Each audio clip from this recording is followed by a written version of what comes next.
এই গোটা হায়াতটাই হলো সময়, সময়ের সমষ্টি হলো এই হায়াত, এই জীবন। আল্লাহ তাআলা আমাকে আপনাকে নির্ধারিত সময়ে নির্ধারিত হায়াত দিয়ে দুনিয়ায় পাঠায়া দিয়েছেন। সাধারণত মানুষের হায়াতটা 5টা ভাগে বিভক্ত হয়। কয় ভাগে? 5 ভাগে। 1 নাম্বার, আমাদের কিছু কাল অতিবাহিত হয়েছে যেটা ছিল আলমে আরওয়াহ, রূহের জগতে। রূহের জগতে অবস্থানের আগে আমাদের কোনো অস্তিত্বই ছিল না, না এই দেহের ছিল না রূহের ছিল। আদম আলাইহিস সালাতু ওয়াস সালামকে আল্লাহ তাআলা সৃষ্টি করবার পর আদম আলাইহিস সালামের পৃষ্ঠদেশ তথা পিঠ থেকে আল্লাহ তাআলা কিয়ামত পর্যন্ত যত মানুষ আসবে, যত মানুষ এসেছে, যত মানুষ আছে, আল্লাহ তাআলা একত্রে একসাথে আদম আলাইহিস সালাতু ওয়াস সালামের পৃষ্ঠদেশ থেকে বের করেছে। একসাথে সব রূহ আল্লাহ তাআলা বাইর করছে। আমরা সকলের রূহের জগতে ছিলাম। রূহের জগতে কত বছর ছিলাম, কত কাল ছিলাম, আমাদের কারো কিন্তু ওই হিসাব জানা নাই। দেখা যাবে লক্ষ লক্ষ লক্ষ বছর পার হয়ে গেছে রূহের জগতে। এখন প্রশ্ন হতে পারে, রূহ কি জিনিস? রূহটাই হলো আমাদের মূল। এই যে স্ট্রাকচার, এই দেহ, এটার কোনো দাম নাই যদি এই দেহ থেকে রূহটা বের হয়ে যায়।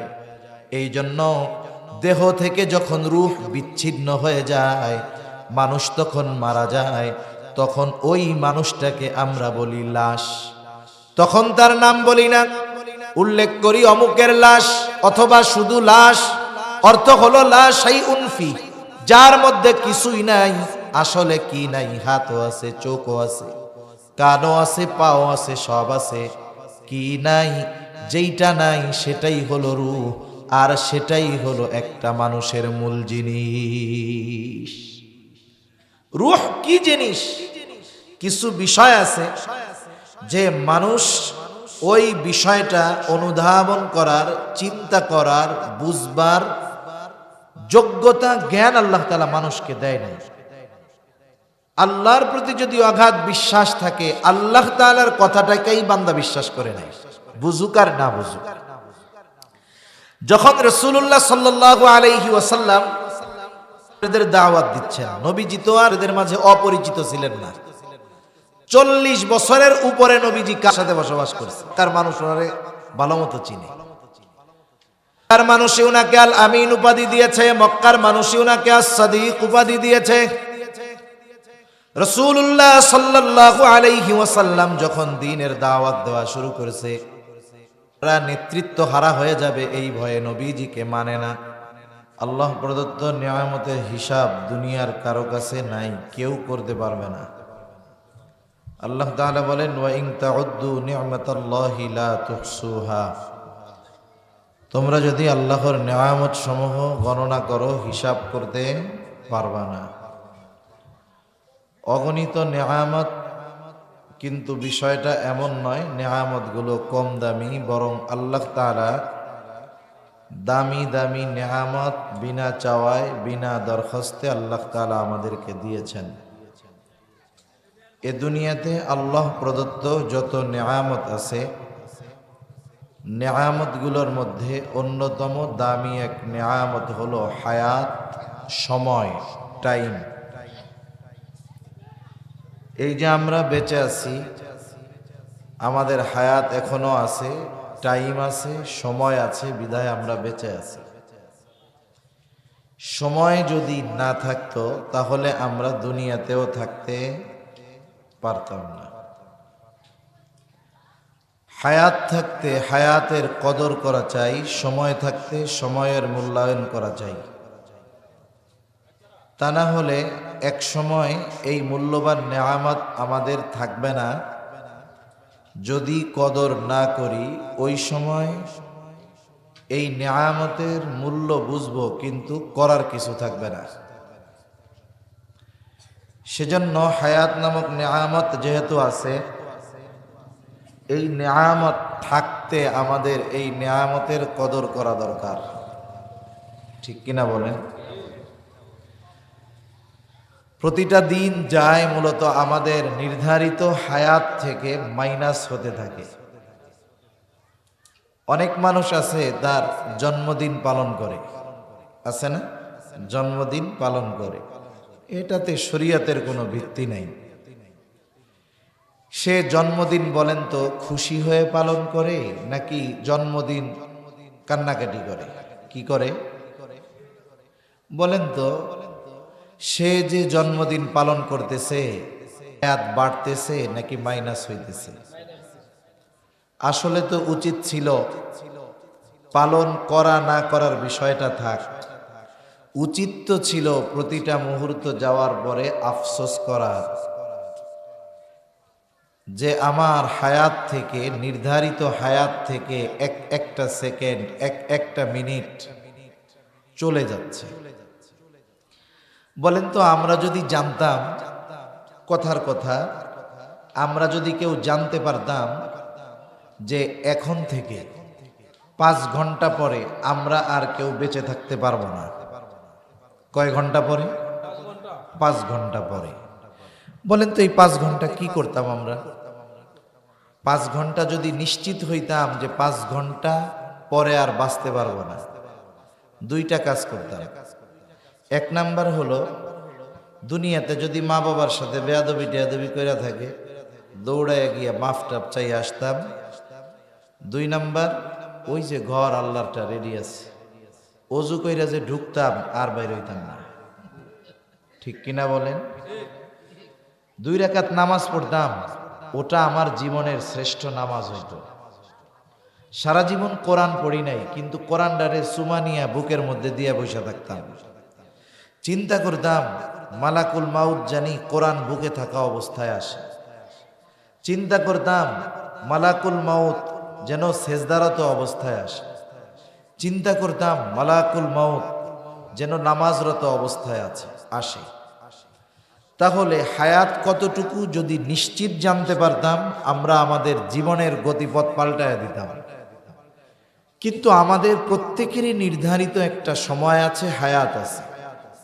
এ দুনিয়াতে আমরা কতদিন থাকবো, কতক্ষণ থাকবো, এর নির্ধারিত মেয়াদ দিয়েই আল্লাহ তাআলা আমাকে আপনাকে দুনিয়াতে পাঠিয়েছেন।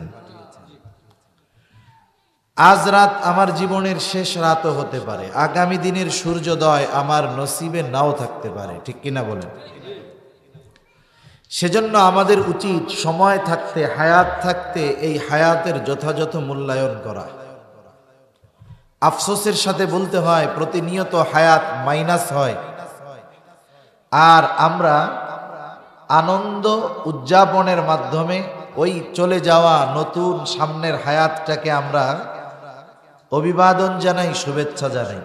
এই যে আজকে 28শে ডিসেম্বর, আজকে 28 ডিসেম্বর, আজ থেকে 2 দিন পরে 31তম রাত্রে এ বাংলাদেশের হাজারো নয়, লক্ষ নয়, কোটি কোটি মানুষ নতুন এক বর্ষ বরণের জন্য প্রস্তুতি নিয়ে থাকবে। ঠিক কিনা বলেন? আসলে আমরা জানি না, একটা জাতিকে যদি ধ্বংস করতে হয়, একটা জাতিকে যদি ধ্বংস করতে হয়, তাদের 2টা জিনিস ধ্বংস করে দিলে ওই জাতি জিন্দা লাশ হয়ে যায়। 1 নাম্বার হলো ওই জাতির শিক্ষা ব্যবস্থা। শিক্ষা ব্যবস্থা যদি ধ্বংস করা যায়, আমরা মুসলিম, আমরা ইমানদার, আমাদের কিন্তু শিক্ষার একটা স্পেশাল নিয়ম নীতি আছে। ইসলাম আমাদেরকে শিক্ষা গ্রহণ করতে বলেছে, দ্বীনে ইলম অর্জন করতে বলেছে। এটাই আমাদের মূল শিক্ষা। জাগতিক শিক্ষা এটা সাইড শিক্ষা, কিন্তু মূল শিক্ষা হলো কোরআন সুন্নাহর শিক্ষা। শিক্ষা ব্যবস্থা প্রতিষ্ঠান থেকে যদি দ্বীন শিক্ষা উঠায়া দেওয়া যায়, দুনিয়ার শিক্ষা ব্যবস্থা যদি প্রতিষ্ঠা করা যায়, তাহলে এক সময় ওই জাতি শিখবে ঠিক, কিন্তু আল্লাহকে চিনবে না, দ্বীন বুঝবে না। এক সময় ওই সন্তানগুলো তার শিক্ষা ব্যবস্থায় শিক্ষা গ্রহণ করে মুসলিম নামের মুনাফিক হিসাবে পয়দা হবে। ঠিক কিনা বলেন? ফেরাউন কিন্তু একদিনে হঠাৎ কইরা নিজেরে খোদা বইলা দাবি করছে তা না। ফেরাউন যখন অধিপতি হয়েছে, জিরো থেকে হিরো হয়েছে, কবরস্থানের দারোয়ান থেকে বাদশাহ হয়ে গেছে। এখন উচ্চ বিলাসিতা তো তার আরো অনেক বেশি।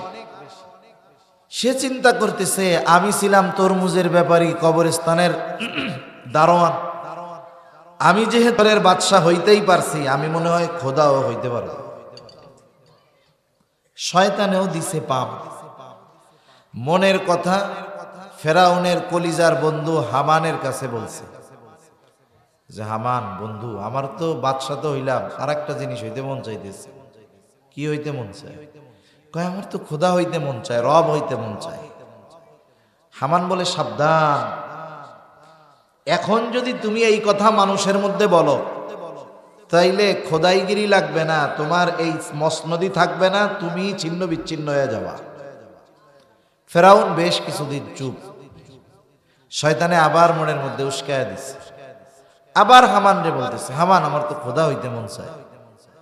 জানে জিগার বন্ধু, কি করা যায়?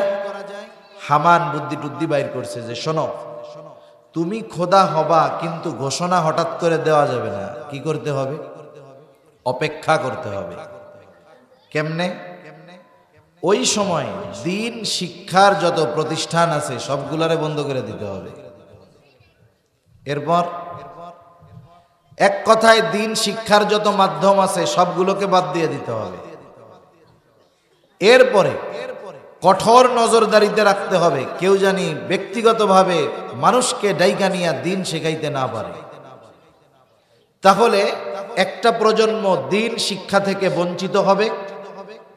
যারা মুরব্বী আছে ওরা তো এক সময় দুনিয়া থেকে মইরা যাবে। এই প্রজন্ম অশিক্ষিত মূর্খ হবে। ওরা যখন বড় হবে ওরা তো রবরেই চিনবে না, কে খোদা কে মালিক চিনবে না। তো ওই পর্যন্ত অপেক্ষা করতে হবে। দীর্ঘকাল এই মিশন জারি রেখে শিক্ষা ব্যবস্থা, দিন শিক্ষা ব্যবস্থাকে ধ্বংস করে একটা সময় এলাকাব্যাপী সকল তদন্ত করার পরে বুঝতে পারলো এখন আর দিন শিক্ষার লোক তেমন নাই। এখন তুমি নিজেরে খোদা বইলা দাবি করো, দেখবা এই দিনহীন মূর্খ মানুষগুলোর বড় অংশ তোমারে খোদা বইলা বাইনা নিবে। তাহলে দিন শিক্ষা ব্যবস্থাকে ধ্বংস করে ফেরাউন নিজেকে খোদা দাবি করছে, কিন্তু তারে কেউ কিছু বলে নাই। তাহলে একটা জাতিকে ধ্বংস করতে হলে এক নাম্বার শিক্ষা ব্যবস্থাকে ধ্বংস করে দিতে হয়। এখন আমরা যদি আমাদের বর্তমান শিক্ষা ব্যবস্থার দিকে তাকাই, অনেক মুরব্বীরা আছেন এইখানে, প্রাইমারি স্কুলে পড়ছেন। আমরাও ছোটবেলায় প্রাইমারিতে যাই হোক পড়ছি, বাবার বয়সী লোক আছেন এইখানে। আপনারা প্রাইমারিতে যা পড়ছেন আমরা তার অর্ধেকও পাই নাই। প্রাইমারি স্কুলগুলাতেই নামাজ, কালাম, আদব, আখলাক, কোরআন শিক্ষা, ভদ্রতা, আদব, লেহাজ সব স্কুলেই এক সময় শেখানো হতো, ঠিক কিনা বলেন? আমরা কত বাংলা বইতে ঘটনা পাইছি, সুন্দর সুন্দর ঘটনা। খলিফাদের ঘটনা পেয়েছি, খলিফাতুল মুসলিমিনদের ঘটনা পেয়েছি, নবীজির ঘটনা পেয়েছি। ওগুলো বাচ্চারা পড়ে উদ্বুদ্ধ হয়েছে, শিখেছে। কিন্তু এখন এগুলা নাই। এখন তো ব্যাঙের লাফ কেমনে হবে, কেমনে ল্যাপের তলে গিয়া ঘুমাইতে হয়, কেমনে বিছানা ঝাড়ু দিতে হয়, এইগুলা শিখায় স্কুলে। একটা মানুষের কিছু শিক্ষা হয় সৃষ্টিগতভাবে, কিছু জিনিস সৃষ্টিগতভাবেই শিখে, কিছু জিনিস পরিবার থেকে শিখে, কিছু জিনিস প্রতিষ্ঠান থেকে শিখে। যেটা সৃষ্টিগতভাবে আল্লাহ শিখিয়ে দেন সেটা শেখানোর জন্য কোনো টিচার লাগে না। যেটা পরিবার থেকে শিখতে হয় সেটা প্রতিষ্ঠানে শেখানো লাগে না। যেটা প্রতিষ্ঠান থেকে শিখতে হয় সেটা বাড়ি বসে বই কিনে শেখা যায় না। কথা বুঝতে পারেন? ছোট্ট একটা বাচ্চা, 1-2 মাসের বাচ্চা, ওর যখন খিদা লাগে ও কি করে বলেন তো? কান্না করে। খিদা লাগলে যে কান্না করতে হবে, ওকে দুনিয়ার কোন টিচার শিখাইছে? কেউ শিখাইছে? ওর মা শিখাইছে? ওর পরিবার শিখাইছে? বলেন তো খিদা লাগলে যে আওয়াজ কইরা কান্না করতে হবে, কে শিখাইছে? আল্লাহ। এটা সৃষ্টিগতভাবে। এরকম আরো শিক্ষা আছে, আমি ওইদিকে যাব না, কারণ যা বলতে চাই তার থেকে তো আর একদিক চলে যাইতেছি। আর একটা হলো পরিবার থেকে শিখা। এই যে ঘরোয়া কিছু কাজ আছে, এগুলা পরিবার থেকে শিখে মানুষ। ল্যাপ খেতা বিছানো, বিছান ঝাড়া শিখা, মেয়েদের কিছু শারীরিক সমস্যা, এগুলো প্রতিষ্ঠানে শিখানোর বিষয় না। এগুলো বয়সের সাথে সাথে পরিবারের সদস্যদের কাছ থেকে বিষয়গুলো শিখে যায়। কিছু বিষয় আছে এটা ইন্টারনাল বিষয়, এটা পরিবারের মা বোনদের কাছ থেকে শিখবে। ওই বিষয়টা যখন ওপেন প্লেসে শেখানো হবে, বলা হবে, হায়া নামক একটা সম্পদ আছে আমাদের, লজ্জা। লজ্জা বুঝেন তো? লজ্জাকে নবীজি বলেন আল হায়া শুবাতুম মিনাল ঈমান। লজ্জা ঈমানের একটা অন্যতম শাখা। যার লজ্জা নাই, নবীজি এক হাদিসের মধ্যে বলেন সে সব কিছু করতে পারে। এই যে বিষয়গুলো, ইন্টারনাল বিষয়গুলো যখন প্রকাশ্যে সবার সামনে শেখানো হবে, মেয়েলি একটা সমস্যা যখন পুরুষদের সামনেও আলোচনা করা হবে, এক সময় মেয়েদের সৃষ্টিগতভাবে যেই লজ্জাটা আছে সেটা ভেঙে যাবে। এমন কিছু বিষয় আছে যেগুলো এমনিই শিখে। আচ্ছা, বাচ্চা কাচ্চা কেমনে হবে? ওইটা তো লেখাপড়া করে শিখা লাগে না। যারা আগের সময় লেখাপড়া করে নাই, এগো মনে হয় বাচ্চা কাচ্চা আর হয় নাই। কথা বলেন না কেন? হইছে না? স্কুল থেকে শিখাই দিছে। এখন কি বলবো, এই বিষয়গুলো স্কুলে শিখাতে চায়।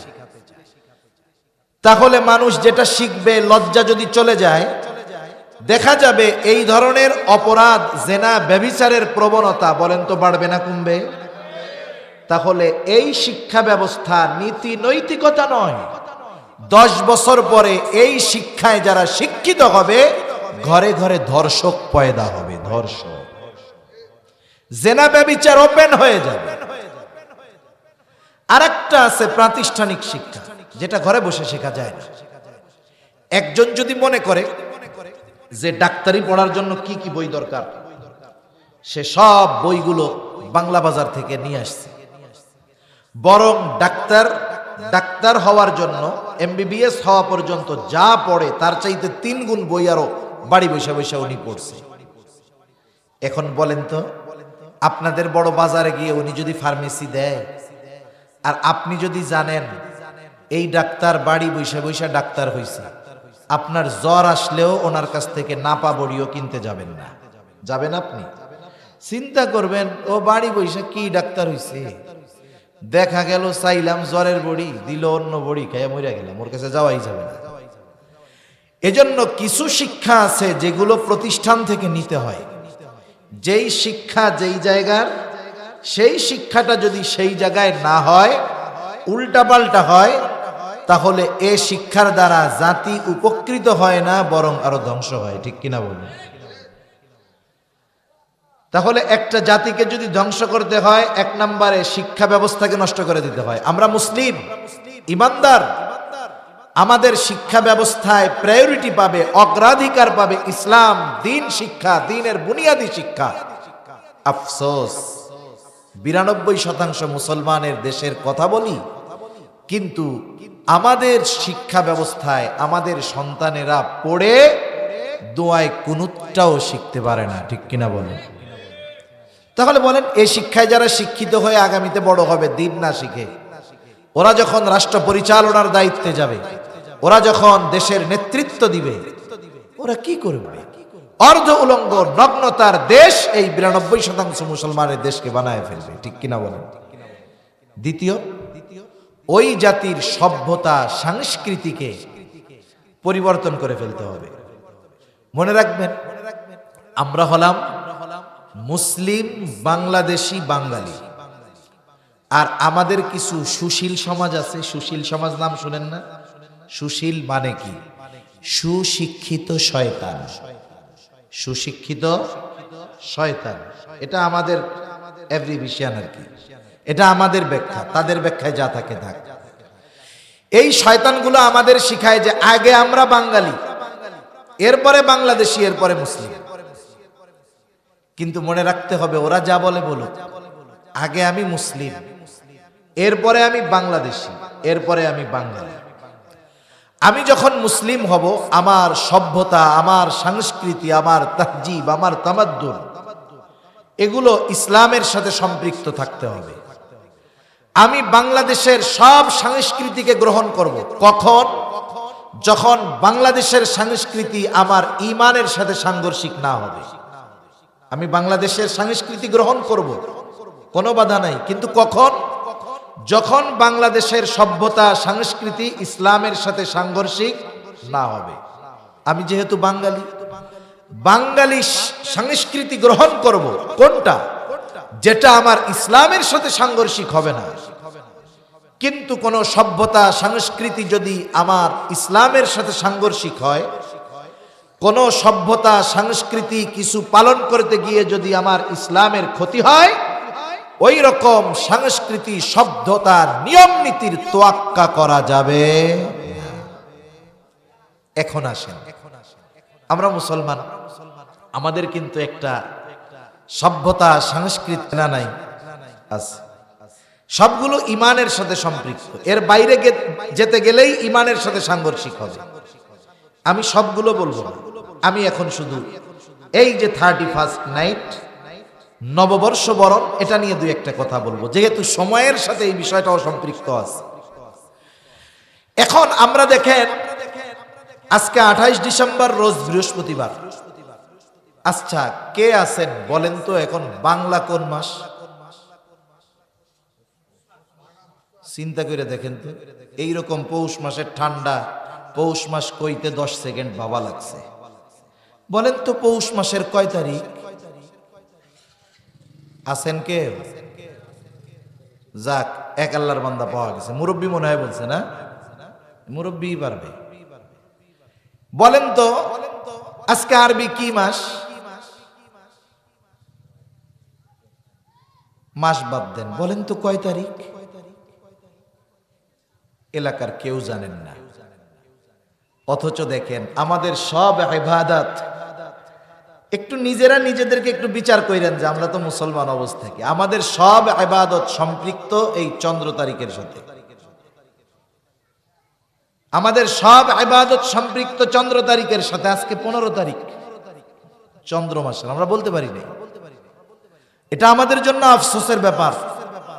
কেউ যদি ইংরেজি মাসের নাম না জানে, তারিখ না জানে, বছর না জানে, তার একটা সগীরা গুনাহও হবে না, এটা কোনো খারাপ বিষয়ও হবে না। কিন্তু একটা সমাজের, একটা এলাকার সব মানুষ যদি আরবি তারিখ না জানে, তাহলে সকলেই গুনাহগার হবে। কমপক্ষে কিছু মানুষের এটা জানার দরকার যে আরবি কোন মাস, কোন তারিখ, কোন বছর, এটা আমাদের জানার দরকার। তাহলে দেখেন আমাদের মধ্যে মুসলমানিত্বের অভাব, আমাদের মধ্যে বাঙালিগিরির অভাব, সব বাদ দিয়ে এখন আমরা ইংরেজদের সভ্যতা ধরে বসছি। ঠিক কিনা বলেন? নিজেদেরকে নিজেরা একটু মাইপেন যে হালতটা কি। তাইলে বাঙালি বাঙালি বলে লাফাই, কিন্তু বাঙালিত্ব ভিতরে নেই। মুসলমান মুসলমান বলে লাফাই, আমাদের মধ্যে প্রকৃত মুসলমানিত্ব নাই। কথায় যেহেতু আসলো, একটা পরামর্শ দেই আপনাদের, রাগ হবেন না তো? আপনারা মনে করছেন এ হুজুর কি শুরু করলো আবার, ভালোই সুর টুর দিয়া ওয়াজ করতো, এখন দেখি ঘুষা মারা কথা কয়। বলেন তো এগুলো আমাদের দরকার আছে না নাই? আচ্ছা, ডাক্তারের কাছে যখন রুগী যায়, রুগীকে ব্যান্ডেজ করে দিছে, ডাক্তার বলছে 1 সপ্তাহ পরে আবার আসবেন। এইবার 1 সপ্তাহ পরে রুগী আবার গেছে ড্রেসিং করানোর জন্য। বলেন তো ডাক্তার কি ব্যান্ডেজ খুইলাই আবার মলম ডইলা ওই গস কাপড় দিয়ে ব্যান্ডেজ বাইদা দেয়, নাকি ওই ঘাটারে পরিষ্কার কইরা আবারও রক্তাক্ত করে? বলেন তো। খোসায়, কারণ জানে যত খোসায়া কাঁচা রক্ত বের করা হবে, এর জীবাণু তত বের হবে, লোকটার কোনো জীবাণু থাকবে না, পরবর্তীতে সমস্যা হবে না। এজন্য কিছুদিনই কথা বলতে গেলে আমাদের একটু খোসা কষ্ট লাগতে পারে, কিন্তু এটা আমাদের জন্য কল্যাণকর। একটা পরামর্শ দিই আপনাদের, যদি মন চায় মানতে পারেন। এই যে মসজিদ, এখানে ছোট্ট একটা বোর্ড বানাবেন, সাদা বোর্ড। প্রত্যেক মাসের নাম উপরে লিখবেন, সন উপরে লিখবেন, কত হিজরি কোন মাস, বিশেষ করে আরবিটা, নিচে তারিখটা লেখা দিবেন। প্রতিদিন সকালবেলা নামাজ পরিবর্তন করতে হয়, যেরকম আজকে 1 তারিখ, সারাদিন থাকবে সন্ধ্যা পর্যন্ত, সন্ধ্যায় মুছে 2 তারিখ। তাহলে কমপক্ষে নামাজি যারা আছে এরা তারিখটা কমপক্ষে জানতে পারবে। কারণ এই জায়গায় তো আলহামদুলিল্লাহ এই মসজিদের মুসল্লি আছেন অনেকে, আমরা কেউ তারিখটা বলতে পারলাম না, আপনারা কেউ বলতে পারলেন না, কিন্তু ওখানে যদি থাকতো তাহলে কমপক্ষে ওই তারিখটা দেখতে পারতেন। ওখানে যদি থাকতো 5 ওয়াক্তের মুসল্লি না থাক, জুমায় তো মুসল্লি বেশি আছে, ওই দিন দেখা মোটামুটি হিসাব করে কইতে পারতো যে গত শুক্রবারে এই তারিখ দেখছিলাম, তাহলে আজকে তো এই তারিখ হইতে পারে। কিন্তু আফসোস একজনও আপনারা বলতে পারেন নাই, এটা আমাদের জন্য আফসোসের ব্যাপার। তা যাই হোক, এই যে 28 তারিখ, আজকে 31 তারিখ, ইংরেজি নববর্ষ উদযাপন করা। ইংরেজি তারিখের পিছনে অনেক জায়গায় 2টা শব্দ বেশি লেখা থাকে। একটা হলো 2023 ইসাই অথবা 2023 খ্রিস্টাব্দ, এই 2টা বেশি লেখা থাকে। এই 2 শব্দের দ্বারা আপনারা কি বুঝলেন? এই 2 শব্দের দ্বারা বোঝা যায় এই ইংরেজি সনটা ইবাদতের সাথে সম্পৃক্ত সন, তারিখ। তা ইংরেজি বর্ষটা হলো দের সাথে সম্পৃক্ত, ইবাদতের সাথে সম্পৃক্ত সময়। এজন্যই আমাদের বড় দিন কয় তারিখ জানেন? 25 ডিসেম্বর। কোন দিন তো পরিবর্তন হয় না। তার মানে ওরা ইবাদত গুলো করে ওদের তারিখ অনুযায়ী। এটা মূলত ওদের ইবাদতের সাথে সম্পৃক্ত সন, বছর। তবে আন্তর্জাতিক গেড়াকলের কাছে আমাদেরকেও এই তারিখ অনুযায়ী হিসাব রাখতে হয়, সেটা ভিন্ন কথা। কিন্তু একজন মুসলিম হিসাবে এই খ্রিস্টীয় বর্ষ, এই সন একটা চলে যাবে আর একটা আসবে। একজন মুসলমানের ক্ষেত্রে এই বিষয় নিয়ে কোনো বাড়াবাড়ি, মাতামাতি উদযাপনের সুযোগ নাই। যদি আমি আপনি করি কি হবে? রাসূল আকরাম সাল্লাল্লাহু আলাইহি ওয়াসাল্লাম বলেন, মান তাশাব্বাহা বিকাউমিন ফাহুয়া মিনহুম। যে যেই জাতির অনুকরণ করবে সে সেই জাতির বলে ধরা হবে, অন্তর্ভুক্ত হবে। আল্লামা ইবনে কাসির রাহমাতুল্লাহি আলাইহি উনি ওনার এক ব্যাখ্যার মধ্যে বলেন, এর দ্বারা উদ্দেশ্য হলো যে কোন মুমিন মুশরিকদের কথা, কর্ম, চিন্তাধারা, পোশাক আশাক, এ টু জেড কোনো কিছু যদি অনুকরণ করে তাহলে সে ওই জাতির অনুসরণকারী হিসাবে বিবেচিত হবে। কথাটা চিন্তা করছেন? তাদের কথা, কর্ম, চিন্তাধারা, পোশাক আশাক কোনো কিছুর অনুসরণ করার সুযোগ নাই। কারণ ইসলামী সভ্যতায় ইসলামী পোশাক আছে না নাই? আছে। তাহলে আপনি তাদেরটা কেন অনুসরণ করবেন? যদি অনুসরণ করেন আর যদি মোহাব্বত লাইগাই যায়, তাহলে হাদিসের ভাষায় কিয়ামতের দিন ওদের কাতারে হাসরের দিন উঠে দাঁড়াইতে হবে। আল্লাহ তাআলা আমাদের সহিহ বুঝ দান করুন। মনে রাখতে হবে, এ বিষয় নিয়ে কাউকে শুভেচ্ছা জানানো যাবে না। যারা শুনতেছেন, যারা যুবক ভাই আছেন, ফেসবুক চালান, আপনি পোস্ট দিয়ে দিবেন যে এটার সাথে ইসলাম মুসলমানদের সম্পর্ক নাই। অনুগ্রহপূর্বক কেউ আমাকে শুভেচ্ছা জানাবেন না, কেউ যদি শুভেচ্ছা জানায় তার সাথে আমার সম্পর্ক থাকবে না। আল্লাহ তাআলা আমাদের বুঝবার তৌফিক দান করুন। আমি যেই বিষয়ে আলোচনা করতে চাচ্ছিলাম সেটা হলো সময়। সময় হলো আল্লাহ প্রদত্ত অন্যতম দামি এক নেয়ামত। সময় কত দামি যে আল্লাহ সুবহানাহু ওয়া তাআলা কোরআনুল কারীমের মধ্যে সময়ের কসম করেছেন। আমরা যেই আল্লাহর কসম করি সেই আল্লাহ কসম করেছেন সময়ের। কিসের কসম করেছেন? সময়ের। যেমন আল্লাহ তাআলা এক জায়গায় বলেন, ওয়াল আসর, সময়ের কসম। কোন মুফাসসির বলেন আসরের কসম। আল্লাহ রাব্বুল আলামিন আরেক জায়গায় বলেন ওয়াদ-দুহা, প্রভাতের কসম, সকালের কসম। আরেক জায়গায় আল্লাহ তাআলা বলেন ওয়াল-লাইলি ইযা সাজা, রাতের কসম যখন তা অন্ধকারাচ্ছন্ন হয়ে যায়। আল্লাহ তাআলা বলেন, আবার আরেক জায়গায় বলেন ওয়াল্লাইলি ইযা ইয়াগশা, রাতের কসম যখন সূর্য চলে যায়, অন্ধকারাচ্ছন্ন হয়ে যায়। দিনের কসম আল্লাহ তাআলা করেছেন ওয়ান নাহারি ইযা তাজাল্লা, দিনের শপথ যখন তা আলোকিত হয়ে যায়। আল্লাহ তাআলা আবার ফজরের কসম করেছেন ওয়াল ফাজর, আল্লাহ তাআলা বলেন ফজরের কসম। আবার বিশেষ 10টা রাত্রের কসম আল্লাহ তাআলা করেন। আল্লাহ তাআলা বলেন ওয়াল্লাইলি ইযা ইয়াগশা। তাহলে বিভিন্ন সময় উল্লেখ করে ওই সমস্ত সময়ের কসম করেছেন কে? আমরা যে আল্লাহর কসম করি, আল্লাহর শপথ করি, আমাদের কথাগুলোকে মানুষের কাছে গ্রহণযোগ্য বিশ্বস্ত করে তোলার জন্য যেই রবের কসম করি, সেই রব কসম করতেছেন সময়ের। এতটুকুর দ্বারা একজন আকলমান লোক, বুদ্ধিমান লোকের বুঝতে বাকি নাই যে আল্লাহ তাআলার কাছে সময়ের তাৎপর্য, সময়ের মূল্য কত, সাথে সাথে এই সময় যে কত দামি এক নেয়ামত। আশা করি এটা বুঝতে আপনাদের কষ্ট হবে না। এই গোটা হায়াতটাই হলো সময়, সময়ের সমষ্টি হলো এই হায়াত, এই জীবন। আল্লাহ তাআলা আমাকে আপনাকে নির্ধারিত সময়ে নির্ধারিত হায়াত দিয়ে দুনিয়ায় পাঠায়া দিয়েছেন। সাধারণত মানুষের হায়াতটা 5টা ভাগে বিভক্ত হয়। কয় ভাগে? 5 ভাগে। 1 নাম্বার, আমাদের কিছু কাল অতিবাহিত হয়েছে, যেটা ছিল আলমে আরওয়াহ, রূহের জগতে। রূহের জগতে অবস্থানের আগে আমাদের কোনো অস্তিত্বই ছিল না, না এই দেহের ছিল, না রূহের ছিল। আদম আলাইহিস সালাতু ওয়াস সালামকে আল্লাহ তাআলা সৃষ্টি করবার পর আদম আলাইহিস সালামের পৃষ্ঠদেশ তথা পিঠ থেকে আল্লাহ তাআলা কিয়ামত পর্যন্ত যত মানুষ আসবে, যত মানুষ এসেছে, যত মানুষ আছে, আল্লাহ তাআলা একত্রে একসাথে আদম আলাইহিস সালাতু ওয়াস সালামের পৃষ্ঠদেশ থেকে বের করেছে। একসাথে সব রূহ আল্লাহ তাআলা বাইর করেছে।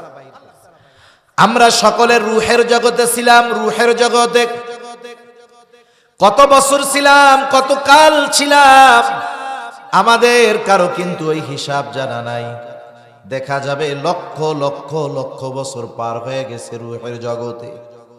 এখন প্রশ্ন হতে পারে, রূহ কি জিনিস? রূহটাই হলো আমাদের মূল। এই যে স্ট্রাকচার, এই দেহ, এটার কোনো দাম নাই যদি এই দেহ থেকে রূহটা বের হয়ে যায়। এই জন্য দেহ থেকে যখন রূহ বিচ্ছিন্ন হয়ে যায়, মানুষ তখন মারা যায়, তখন ওই মানুষটাকে আমরা বলি লাশ। তখন তার নাম বলি না, উল্লেখ করি অমুকের লাশ অথবা শুধু লাশ। অর্থ হলো লা শাইউন ফি, যার মধ্যে কিছুই নাই। আসলে কি নাই? হাতও আছে, চোখও আছে, কানও আছে, পাও আছে, সব আছে। কি নাই? যেইটা নাই সেটাই হলো রূহ, আর সেটাই হলো একটা মানুষের মূল জিনিস। রূহ কি জিনিস? কিছু বিষয় আছে যে মানুষ ওই বিষয়টা অনুধাবন করার, চিন্তা করার, বুঝবার যোগ্যতা, জ্ঞান আল্লাহ তাআলা মানুষকে দেয় না। আল্লাহর প্রতি যদি অগাধ বিশ্বাস থাকে, আল্লাহ তাআলার কথাটাকেই বান্দা বিশ্বাস করে নেয়, বুঝুক আর না বুঝুক। যখন রাসূলুল্লাহ সাল্লাল্লাহু আলাইহি ওয়াসাল্লাম এদের দাওয়াত দিচ্ছেন, নবীজি তো আর এদের মাঝে অপরিচিত ছিলেন না। 40 বছরের উপরে নবীজি কার সাথে বসবাস করছে, কার মানুষ ওনারে ভালো মতো চিনে। মক্কার মানুষই উনাকে আল আমিন উপাধি দিয়েছে, মক্কার মানুষই উনাকে আস-সাদিক উপাধি দিয়েছে। রাসূলুল্লাহ সাল্লাল্লাহু আলাইহি ওয়াসাল্লাম যখন দ্বীনের দাওয়াত দেওয়া শুরু করেছে, তারা নেতৃত্ব হারা হয়ে যাবে এই ভয়ে নবীজিকে মানে না। আবার চিন্তা করে, মুহাম্মদ তো সাধারণ মানুষ নয়, গোটা হায়াতেও একটা মিথ্যা কথা বলে নাই, মুহাম্মদ জীবনেও একটা মিথ্যা কথা বলে নাই। ওদের মধ্যে দুইটা চিন্তা হইতো, আসলেও কি মুহাম্মদ নবী নাকি? কারণ বংশের মধ্যে কোনো নবী আসে নাই। ইসমাইল আলাইহিস সালামের থেকে এই বংশের শুরু। মুহাম্মাদুর রাসূলুল্লাহ ইসমাইল আলাইহিস সালামের বংশের একমাত্র নবী এবং শেষ নবী। এর মধ্যে যেখানে কোনো নবী নাই, এই জন্য নবী কেমন হতে পারে এই ব্যাপারে তাদের ধারণা কম। ওরা চিন্তা করতেছে আসলেই কি মুহাম্মদ নবী নাকি, কেমনে বুঝবো? এই চিন্তা করে তারা চিন্তা করল, আমাদের দুইজন প্রতিনিধি পাঠায় দেই। যেহেতু ওইখানে আহলে কিতাব আসিরা আছে, যারা আসমানি কিতাবের ধারক বাহক, ধারাবাহিকতার ক্রমান্বয়ে তাদের কাছে নবী আসছে। কেউ যদি নবী দাবি করে হঠাৎ কইরাই নবী হইতে পারবে না। কে নবী হতে পারে, কি যোগ্যতা প্রয়োজন সেটা ওদের জানা থাকবে। এই জন্য দুইজন ব্যক্তিকে কুরাইশরা নির্বাচন করল। একজন হলো নজর ইবনে হারিস, আরেকজন হলো উকবা ইবনে মুঈত। এই দুইজনকে বলল, তোমরা চলে যাও মদিনায়, গিয়া আলেমদের কাছে জিজ্ঞাসা করবা, মুহাম্মাদের ব্যাপারে গিয়ে বলবা। এই দুইজন গিয়ে আমার আপনার নবীর ব্যাপারে তাদের কাছে সব কিছু খুলে বলল। তাওরাতের আলেম, ওরাও দিনক্ষণ গুনতেছে যে আখেরি জামানার পয়গম্বরের আসার তো সময় হয়ে গেছে। যখন তারা গিয়ে এই কথাগুলো বলছে, ওরা বুঝতে পারছে ইনি নবী হবেন। তবে এরা কেমনে বুঝবে উনি নবী? এই জন্য তিনটা প্রশ্ন তারা শিখায় দিয়েছে। ওই আলেম বলছে, শোনো, যেই লোকটা নবী দাবি করে তাকে তিনটা প্রশ্ন করবা। এক নাম্বার, অতীতকালে একদল যুবক ঘর থেকে বাহির হয়ে গিয়েছিল দিন পালনের উদ্দেশ্যে, এদের ব্যাপারে জিজ্ঞাসা করবা। আসহাবে কাহাফের ব্যাপারে জিজ্ঞাসা করবা। দুই নাম্বার, বাদশাহ যুলকারনাইন, ওই বাদশার ব্যাপারে জিজ্ঞাসা করবা, যে গোটা পৃথিবী পরিভ্রমণ করেছে তার ব্যাপারে জিজ্ঞাসা করবা। তিন নাম্বার, তাকে রূহ সম্পর্কে জিজ্ঞাসা করবা। কারণ এই তিন প্রশ্নের জবাব কোনো নবী ছাড়া দিতে পারবে না। যদি এই তিন প্রশ্নের জবাব দিয়া দেয় তাইলে বুঝবা উনি নবী। এবার ওই দুইজন চলে আসছে, মক্কার মুশরিক সর্দারদের কাছে বলছে, আমাদেরকে তো এইটা করতে বলছে। এইবার তারা গিয়ে আমার আপনার নবীর কাছেই তিন প্রশ্ন রাখলো। নবীজি তো নিজের থেকে কিছু বলেন না, এই প্রশ্নের জবাব নবী দিতে পারবেন না। কারণ নবী কখনো নেয় যায় নাই, ওরা খুব ভালো মতো জানে। নবীজি কারো কাছে পড়েন নাই, খুব ভালো মতো জানে। আর নবীজিও এই প্রশ্নগুলোর জবাব নিজে দিতে পারবেন না। বলেন তো, এই প্রশ্নগুলোর জবাব আল্লাহ তাআলাই নবীজিকে জানায় দিবে। নবীজিকে যদি আল্লাহ তাআলা না জানায়, নবীর নিজের থেকে এই প্রশ্নগুলোর জবাব দেওয়ার সুযোগ আছে নাকি? নাই। নবীজি যখন এই প্রশ্নগুলা তাদের কাছ থেকে শুনছে, বলছে, আচ্ছা আগামীকাল আইসো, জবাব জানায় দিব। উনি চিন্তা করেছে জিব্রাইল তো ওহী নিয়ে আসবে, তখন জিজ্ঞাসা করব। কিন্তু নবীজি ইনশাআল্লাহ এই কথাটা বলেন নাই। প্রথম দিন পার হয়ে গেল, জিব্রাইল আমিনের আসার কোনো খবর নাই। 2 দিন 3 দিন, একাধারে 15 দিন পর্যন্ত ওহী আসে নাই।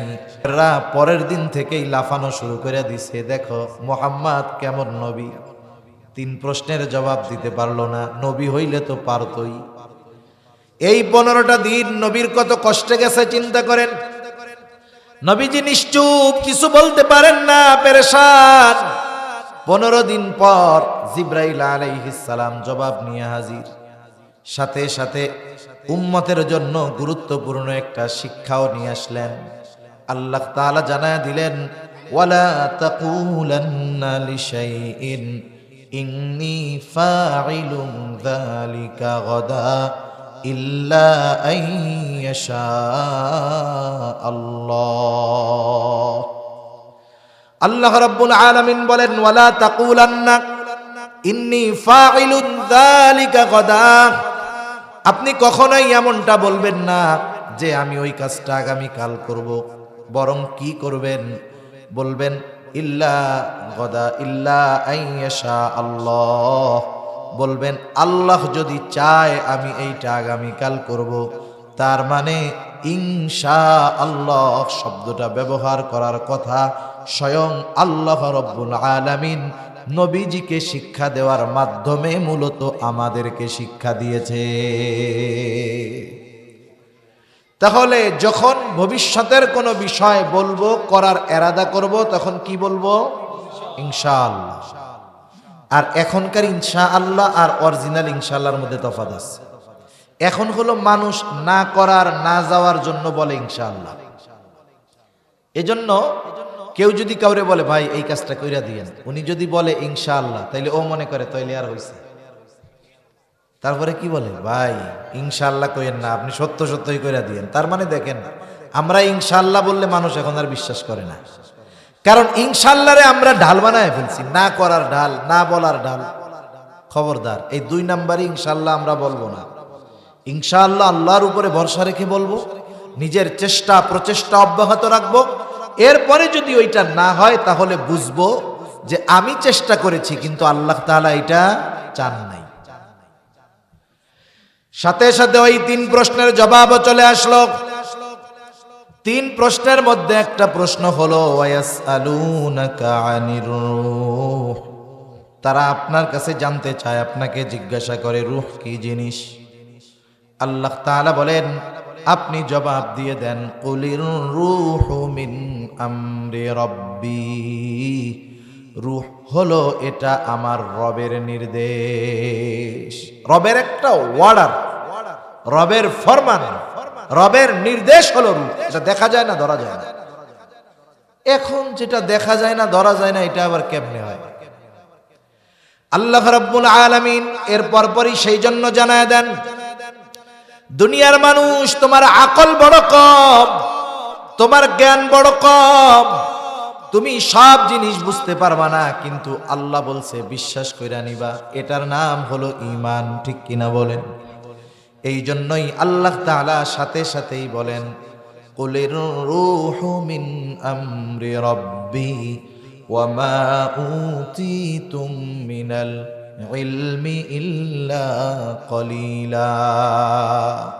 আল্লাহ তাআলা এই জন্য এর পরপরই বলেন, আপনি বলে দেন রূহ হলো আমার রবের একটা নির্দেশ, আর তোমাদেরকে অতি সামান্য জ্ঞান দেওয়া হয়েছে। অতি সামান্য, অতি সামান্যটা কতটুকু একটা উদাহরণ দিলে বুঝতে সহজ হবে। পবিত্র কোরআনুল কারীমে হযরত মূসা আলাইহিস সালাম আর খিজির আলাইহিস সালামের একটা সফরের ঘটনা আছে সূরা কাহাফের মধ্যে। শিক্ষা সফর, শিক্ষা সফর এখনকার জামানায় স্কুল কলেজ থেকেও শিক্ষা সফরে যায়, যায় কি যায় না? আপনি আপনার মেয়েকে, বোনকে, কতজন তার মেয়েকে, ছেলেকে, বোনকে 3 দিনের জন্য শিক্ষা সফরে পাঠায় দেয়। কি শিক্ষা আসে আল্লাহ ভালো জানে। দুনিয়ার কয়েকটা সফর ছাড়া কোনো সফরের মধ্যে সুশিক্ষা নাই।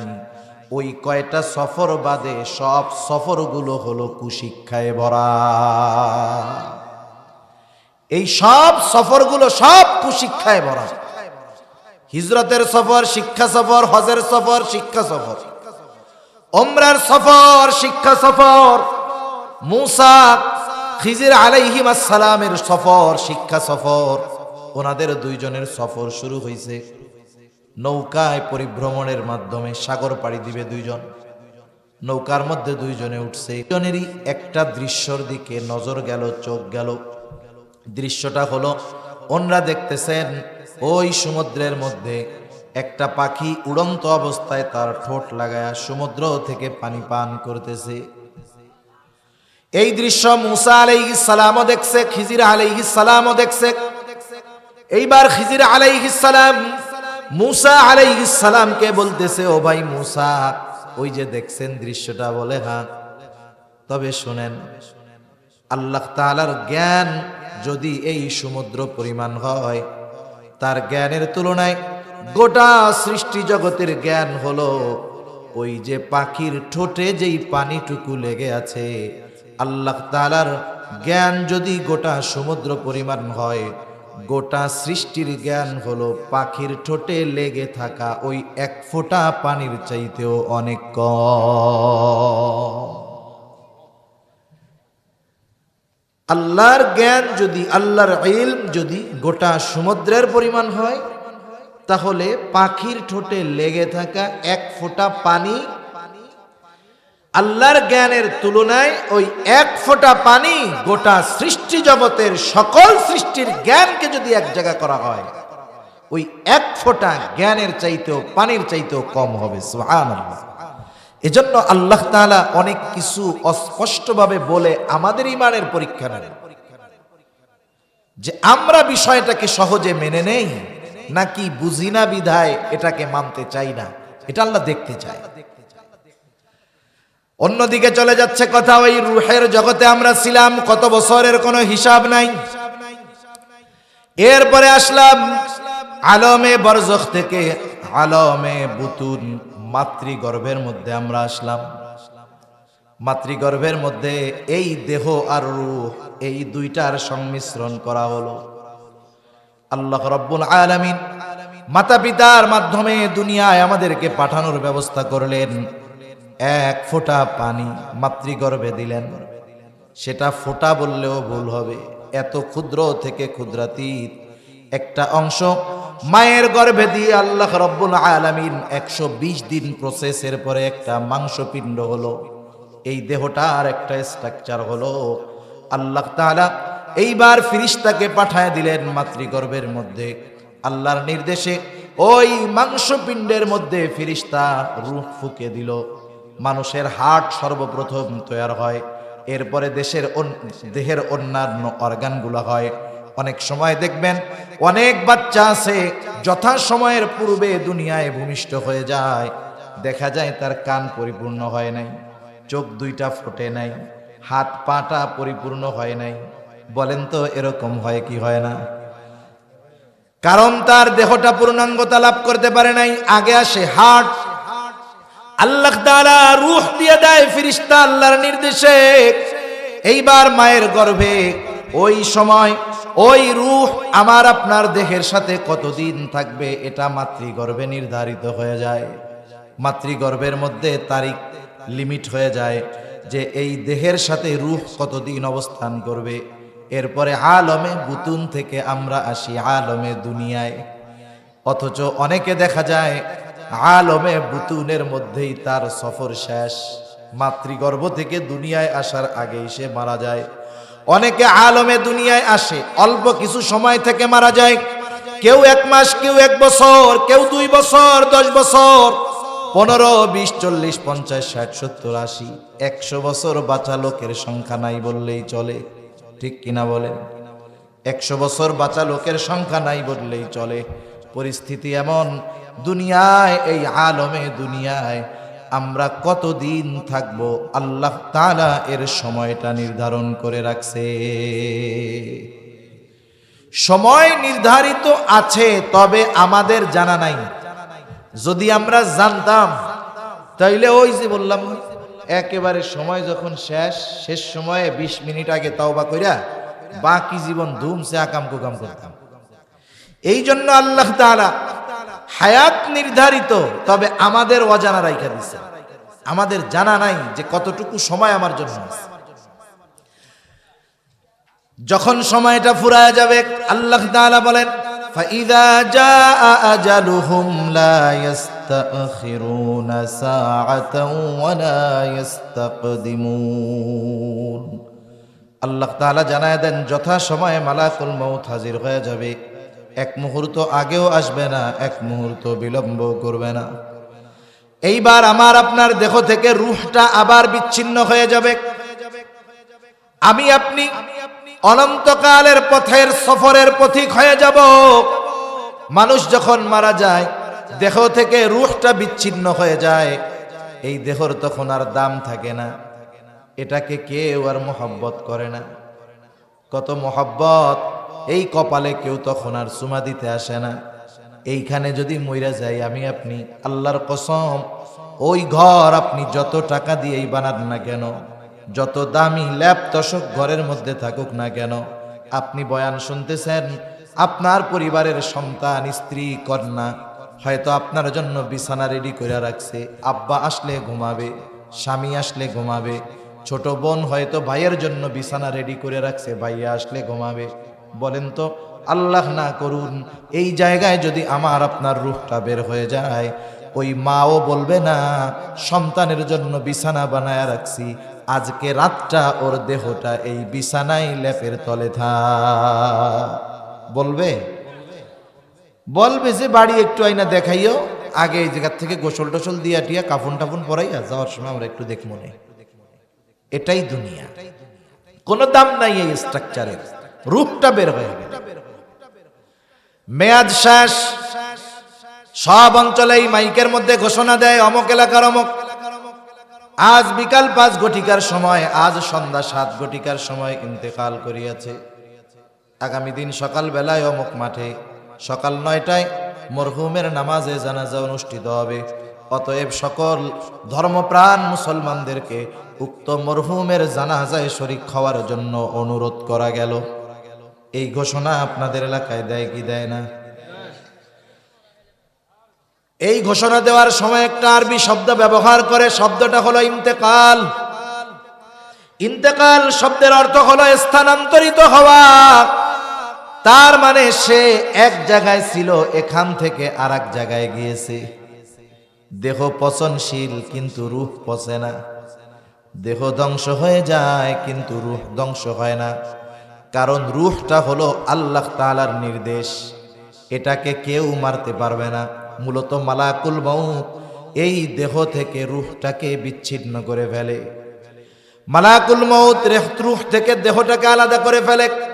রূহ যেহেতু আসল, এতকাল রূহ আমার দেহের সাথে আলমে দুনিয়ায় ছিল, এইবার স্থানান্তরিত হয়ে চলে গেল কবর জগৎ। হাদিসের ভাষায় আলমে বরজখ, কবর জগৎ আলমে বরজখ। এখানেও আমাদের থাকতে হবে দীর্ঘকাল, তবে অনন্তকাল নয়। আলমে বরজখ তাদের জন্যই সুন্দর যারা দুনিয়ার জগতে ভালো কাজ করেছে, নেক আমল করেছে, গুনার থেকে বেঁচে থেকেছে। আলমে বরজখ তাদের জন্য সুন্দর হয়ে যায়। যখন আমরা দুনিয়া থেকে চলে যাব, আমাদের প্রত্যেককেই কবরে যখন রাখা হবে, প্রশ্ন করার জন্য ফেরেশতা চলে আসবে। এমন 3টা প্রশ্ন করবে, যেই 3 প্রশ্নের কথা বারবার বারবার আমরা দুনিয়ায় শুনি। অনেকে পরীক্ষার সময় নকল নিয়ে যায় লেখা, চিন্তা করে যদি না পারি তাতে কি, নকল দেখা দেখা প্রশ্নের উত্তর দিয়া দিব। কেউ যদি চিন্তা করে হুজুরেরা তো বলছে, উলামায়ে কেরাম বলছে, হাদিসের মধ্যে আসছে কবরে 3 প্রশ্ন করা হবে, অসুবিধা কোথায়? আমার পোলাপানকে ওসিয়ত করব যে আমি যখন মারা যাব 3 প্রশ্নের জবাব লেখা কাফনের মধ্যে দিয়া দিস। মুনকার নাকির আইসা জিজ্ঞাসা করলেই কমু যে ধরেন কি প্রশ্ন করবেন, জানি এই যে উত্তর। এই সুযোগ আছে? এই সুযোগ নাই। মনে রাখতে হবে একটা উসুল, শুনেন উসুল, একটা মূলনীতি। যেই প্রশ্ন আগে ফাঁস করে দেওয়া হয়, বুঝতে হবে ওই প্রশ্ন যেই হলে হবে ওখানে গিয়ে জবাব দেওয়া কঠিন। আর যেই প্রশ্ন আগে জানায়া দেওয়া হয় না, ওই প্রশ্ন হলে গিয়ে দেওয়া যাবে উত্তর, এটা তুলনামূলক সহজ। কিছু প্রশ্ন আছে যেটা পড়া মুখস্থের সাথে সম্পৃক্ত, কিন্তু কবরের 3 প্রশ্ন মুখস্থের সাথে সম্পৃক্ত নয়। কবরের 3 প্রশ্নের জবাব হলো প্র্যাকটিক্যাল আমলের সাথে সম্পৃক্ত। যে এই 3 প্রশ্নের আলোকে দুনিয়ায় আমল করবে, সে যদি কবরে এই 3 প্রশ্ন হবে নাও জানে, কিন্তু ওই 3 প্রশ্নের আলোকে দুনিয়ায় যদি আমল করে এমনি জবাব দিতে পারবে। কবরের 3 প্রশ্ন, প্রথম হলো মার রাব্বুক, তোমার রব কে। 2 নম্বর প্রশ্ন আমা দীনুক, তোমার দিন কি। 3 নম্বর প্রশ্ন 2টা বর্ণনা, একটা হলো আমার নবিয়ুক, তোমার নবী কে। আর এক বর্ণনায় আসছে নবীজিকে দেখায় বলা হবে মা হাযার রাজুলুল্লাযী বুইসা ফীকুম। প্রথম প্রশ্নের জবাব হলো রব্বি আল্লাহ, আমার আপনার রব কে, জোরে বলেন। এটা তো সবাই জানি, কিন্তু জবাব দিতে পারবে কে? জবাব দিতে পারবে সে কে? ইন্নাল্লাযীনা ক্বালু রাব্বুনাল্লাহু সুম্মা ইসতাকামু তাতানাজ্জালু আলাইহিমুল মালায়েকা আল্লা তাখাফু ওয়া লা তাহজানু وأبشروا بالجنة التي كنتم توعدون জবাব দিতে পারবে কে? ইন্নাল্লাযীনা ক্বালু রাব্বুনাল্লাহ, যারা বলে আমার রব আল্লাহ, আমাদের রব আল্লাহ, শুধু মৌখিকভাবে বলে আমাদের রব আল্লাহ এমনটা নয়, সুম্মাস্তাকামু, এই কথার উপরে অটল থাকে। এখন মনে করেন কথার কথা, নির্বাচন যেহেতু নির্বাচনেরটা দিয়া বুঝাই, একজন বলতেছে আমি হলাম আওয়ামী লীগের কর্মী, অথবা একজন বলে আমি বিএনপির কর্মী, এই বইলা যদি জয় বাংলা স্লোগান দেয়, বিএনপির লোক পিডানি দিবে কি দিবে না? পিডানি দিবে না? এই তুই বেটা ধানের শীষ মার্কা জয় বাংলা স্লোগান দিস কেন? আবার এই দলের কেউ যদি বাংলাদেশ জিন্দাবাদ বলে, পিটানি দিবে কি দিবে না? তার মানে কথা কর্ম এক হইতে হবে। তুমি কথা কও একটা, কাম করো আর একটা, হবে না তো? যখন বলল রব্বুন আল্লাহ, আমাদের রব আল্লাহ, সুম্মাস্তাকামু, অর্থাৎ এই কথার উপরে সে ইস্তেকামতের উপরে থাকবে। আল্লাহকে রব বললে যত বিপদ আপদ আসুক না কেন, সে ওই বিপদে অটল অবিচল থাকবে। রবের সকল আদেশ নিষেধ মেনে চলবে, রবের খুশির জন্য সব কিছু করবে। রব যেই কাজে বেজার হয়, দুনিয়ার মানুষ বেজার হলেও সেটা ছেড়ে দিবে। এই অবস্থার উপরে যারা দুনিয়ার জীবন পরিচালিত করবে, কবরে যখন প্রশ্ন করা হবে তোমার রবকে, সে তো সারা জীবন রবের গোলামি করছে, তার জবাব দিতে কোনো কষ্ট হবে না, সাথে সাথে বলবে আমার রব হলো আল্লাহ। 2 নাম্বার, তোমার দিন কি? আমার দিন ইসলাম, এটা মুখস্থ করা যায় ঠিক, কিন্তু পরিপূর্ণ ইসলামের উপরে না চললে কবরে এই প্রশ্নের জবাব দেওয়া যাবে না। কেউ যদি পরিপূর্ণ ইসলামের মধ্যে অন্তর্ভুক্ত না হয়, তাহলে কাজ হবে না। এই জন্য আল্লাহ বলেন, ইয়া আইয়ুহাল্লাযীনা আমানু দুখুলু ফিস সিলমি কাফা, তোমরা পরিপূর্ণভাবে ইসলামের মধ্যে দাখিল হও, অন্তর্ভুক্ত হয়ে যাও। ইসলাম হলো পূর্ণাঙ্গ জীবন ব্যবস্থা। আল্লাহ তাআলা বলেন, আল ইয়াউমা আকমালতু লাকুম দীনাকুম, আরাফার দিন আল্লাহ তাআলা ওহী নাজিল করে জানায় দেন, আজকে আমি তোমাদের দিন তথা জীবন ব্যবস্থাকে পরিপূর্ণ করে দিলাম।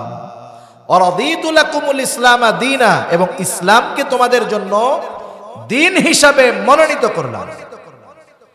সেই জন্য ইসলাম হলো পূর্ণাঙ্গ এক জীবন ব্যবস্থা। ইসলামে রাজনীতি, অর্থনীতি, সমাজনীতি, পৌরনীতি, পরিবার নীতি সব আছে না নাই?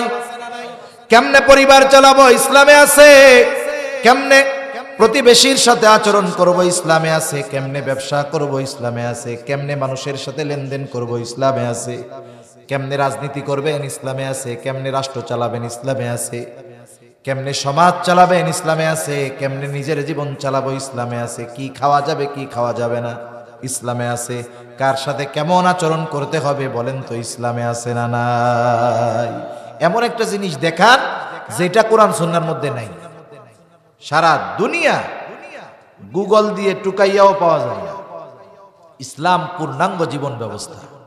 এই জন্য যেই ব্যক্তি পরিপূর্ণ ইসলাম অনুযায়ী চলবে, ও কবরে জবাব দিবে আমার দিন হলো ইসলাম।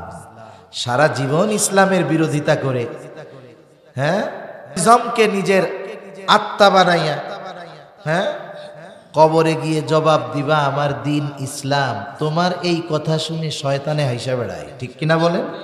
চিন্তা করে বলে কি এটা কিভাবে সম্ভব?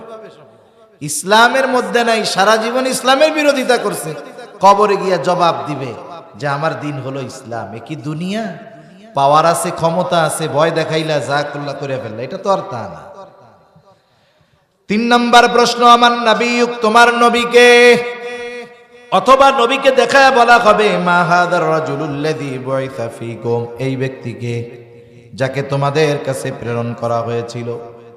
যেই ব্যক্তি নবীর আদর্শের উপরে চলবে, নবীর সুন্নাতের ধারক বাহক হবে, নবীর মোহাব্বত অন্তরে রাইখা নবীর সুন্নাতকে মোহাব্বতের সাথে অনুসরণ করবে, ওই ব্যক্তি জবাব দিবে আমার নবী হলেন মুহাম্মাদুর রাসূলুল্লাহ।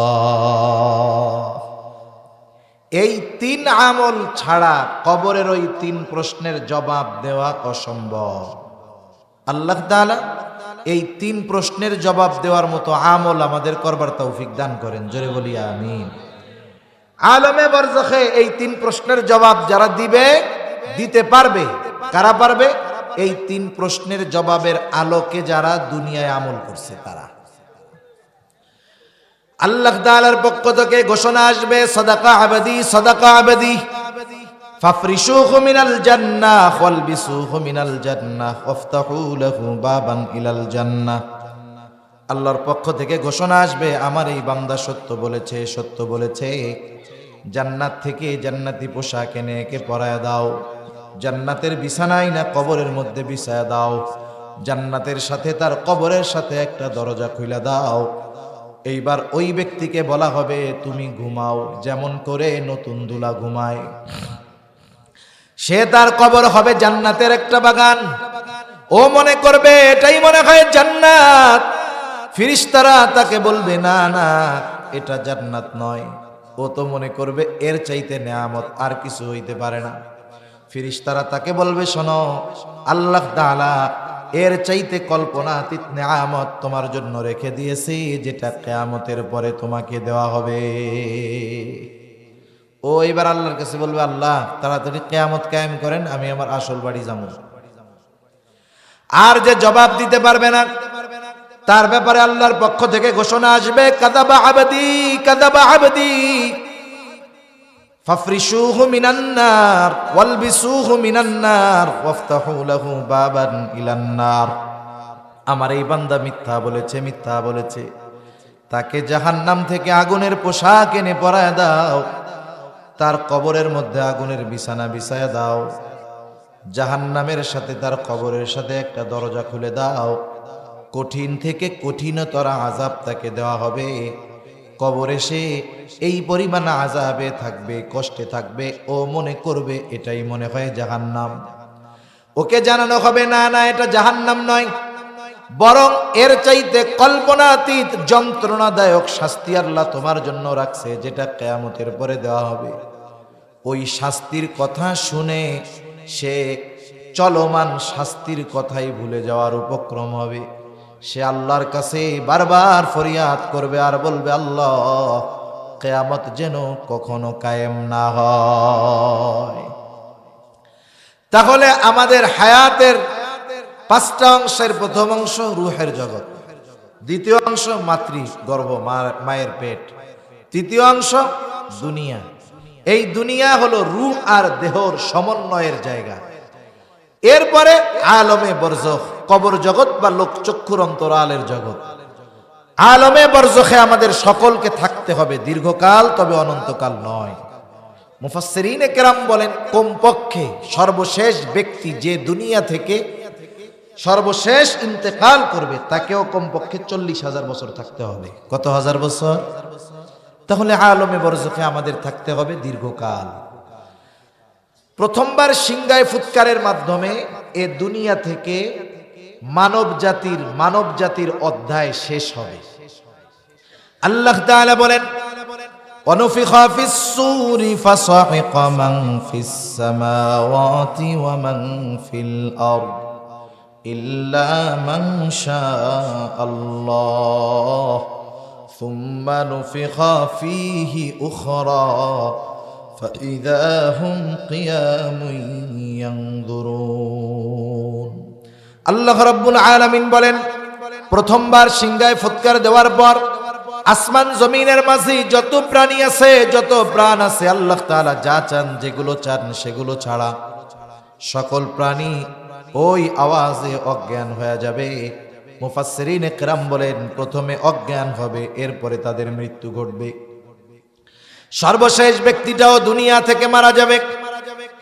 এরপরে পুনরায় আরেকটা সিংগায় ফুৎকার দেওয়া হবে, যেই ফুৎকারের মাধ্যমে মানুষগুলো আবার পুনরুজ্জীবিত হবে। এই 2 সিংগায় ফুৎকারের ব্যবধান হলো কমপক্ষে 40,000 বছর। তার মানে সর্বশেষ ব্যক্তিটাও আলমে বরজখে কমপক্ষে 40,000 বছর থাকবে। আল্লাহ তাআলা বলেন সুম্মা নুফিখা ফীহি উখরা ফাইযা হুম কিয়ামুন ইয়ানযুরুন। অতঃপর যখন দ্বিতীয়বার সিংহায় ফুৎকার দেওয়া হবে, প্রত্যেকে তার অবস্থান স্থল থেকে উঠে দাঁড়িয়ে যাবে, জাগ্রত হয়ে যাবে। আলহামদুলিল্লাহ, হুজুর চলে আসছে, আলহামদুলিল্লাহ বলেন। তাকবীর দেন, নারায়ে তাকবীর। আশেপাশে যারা দাঁড়ায় আছেন বসে পড়েন সবাই, নারায়ে তাকবীর। মাশাআল্লাহ। আমি একেবারে অল্প সময়ের মধ্যে কথা শেষ করে দিচ্ছি। এখন দেখেন, এইবার সব মানুষ হাসরের ময়দানে পুনরুত্থিত হবে। আল্লাহ তাআলা মানুষকে একত্রিত করবেন কেন? আল্লাহ তাআলা কেন মৃত্যু দিলেন, কেন হায়াত দিলেন, কেন আমাদেরকে মৃত্যু দিয়ে পরকালে পাঠাইলেন? এর অনেকগুলো কারণ আছে। এর মধ্যে অন্যতম এক কারণ, আল্লাহ তাআলা বলেন ওয়া ইন্নামা তুওয়াফাউনা উজুরাকুম ইয়াউমাল কিয়ামা। কিয়ামতের দিন মানুষকে তার কর্মের পূর্ণ প্রতিদান দেওয়া হবে। কোন কর্মের? কিয়ামতের দিন মানুষকে তার দুনিয়ার কর্মের পূর্ণ প্রতিদান দেওয়া হবে। কোন মানুষ দুনিয়ায় তার ভালো কাজ অথবা খারাপ কাজ কোনটারই পূর্ণ প্রতিদান পায় না। পূর্ণ প্রতিদান পাবে কোন দিন বলেন তো? কিয়ামতের দিন। এখন যে দুনিয়ায় ভালো কাজ করছে, কিয়ামতের দিন তার প্রতিদান ভালো তথা জান্নাত। আর দুনিয়ায় যে ভালো কাজ করে নাই, তার প্রতিদান জাহান্নাম। সোজা কথা। এটা হলো আমাদের চূড়ান্ত পঞ্চম অবস্থান মানুষের, যে জান্নাত না হয় জাহান্নাম। একটা মানুষের এই 5টা স্টেপ থাকে। আর সর্বশেষ অনন্তকালের যেই স্টেপ, এটা নির্ভর করে দুনিয়ার কর্মের উপরে। এজন্য দুনিয়ার হায়াত, দুনিয়ার এই 60-70 বছরের হায়াত হলো সবচাইতে দামি সম্পদ, সবচাইতে দামি হায়াত, যেটা আমরা এখন অতিবাহিত করতেছি। এই হায়াতের মূল্য বেঁচে থাকতে আমরা বুঝি না, কিন্তু এই হায়াতকে যারা গোনায় পাপে অপরাধ করে কাটাইছে, এরা মরার পরে হায়াতের এই সময়ের মূল্য বুঝবে, কিন্তু করার কিছু থাকবে না। সর্বশেষ একটা আয়াত বলে আমি শেষ করে দেই। যারা দুনিয়ায় এই সময়টা গোনা পাপাচারের মধ্যে কাটাইছে, এই মানুষগুলো মরার পরে আফসোস করে, কথা আমার না, কথা কার? আল্লাহ তাআলা। কিন্তু সে যে আফসোস করে কিছু বলে, সেটা আমরা শুনতে পারি না, কিন্তু আল্লাহ তো শুনে। কি বলে সে? সেই কথাটাই বলি একটু। ফায়াকুলা রাব্বি লাউলা আখরতানি ইলা আজালিন করিব ফাআসাদদাকা ওয়া আকুম মিনাস সালিহিন। আফসোস করে বলে, ও আমার রব, লাউলা আখরতানি ইলা আজালিন করিব, ও আমার রব, আমাকে যদি পুনরায় আবার সামান্য সময়ের জন্য অবকাশ দেওয়া হইতো, আবার যদি একটু দুনিয়ায় পাঠাইতেন আল্লাহ, ধন সম্পদ থেকে সদকা করতাম, দ্বীনি কাজে ব্যয় করতাম। শুধু তাই না, এত বেশি নেক কর্ম করতাম যে সৎ কর্মশীলদের অন্তর্ভুক্ত হয়ে যাইতাম। বলেন তো, যতই আবেদন করুক আর যতই আফসোস করুক, পুনরায় তাকে একটা মুহূর্ত সুযোগও দেওয়া হবে নাকি? যেই সময়ের জন্য এত আফসোস করবে মানুষ, সেই সময় নামক সম্পদ আমাদের কাছে এখন আছে না নাই? আছে। সেজন্য সময়টা আমরা কাজে লাগাবো।